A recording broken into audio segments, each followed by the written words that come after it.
Nagtataka ba kayo mga be? Ayan, pasensya na kayo kung hindi tayo nakapag-update kaagad mga be dahil alam mo naman, super linis tayo for today.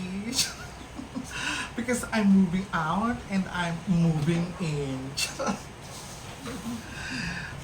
Super cleanliness tayo today because, ano naman, nililinis natin to ngayon mga be dahil napag-isip-isip ko na I'm old enough.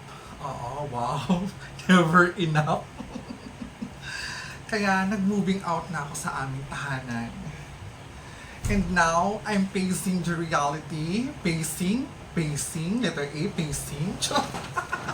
Bahala na kayo mga be.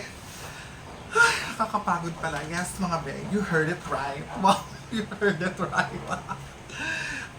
Dahil susubukan ko ng magsarili ngayon mga be, ganon.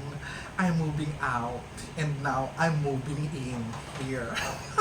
Samahan niyo akong ayusin ang aking munting boarding house. Kasi nagsarili na ako, gusto ko nang magbuko dahil gusto ko nang magkaroon ng pamilya, gusto ko nang magkaroon ng 3 little pigs. Charot lang mga be. Pero kasi alam niyo naman, parang 'di ba, kasi nakakahiya na rin kapag mayroon tayong mga bisita, tapos nakikituloy lang rin tayo doon sa bahay ng magulang natin, hindi pa naman natin sarili yun, dahil bahay naman nila yun. Kaya ngayon napag-desisyonan ko, maghanap na lang ng affordable na paglilipatan, na at least meron kang privacy, di ba mga be? Anytime na meron kang mga gusto pupuntahing bisita, mapapapunta mo. Hindi naman siya kagandahan mga be, pero pagagandahin natin siya, laban. Kaya natin to. Ang mahalaga, di ba mga be, may sarili ka ng space, may sarili ka ng privacy. Perfect! Ay, magpapalit tayo ng punda natin mga be.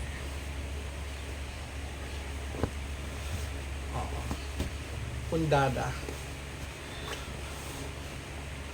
Kasi gusto ko yung color ng punda ko is magkapareho din.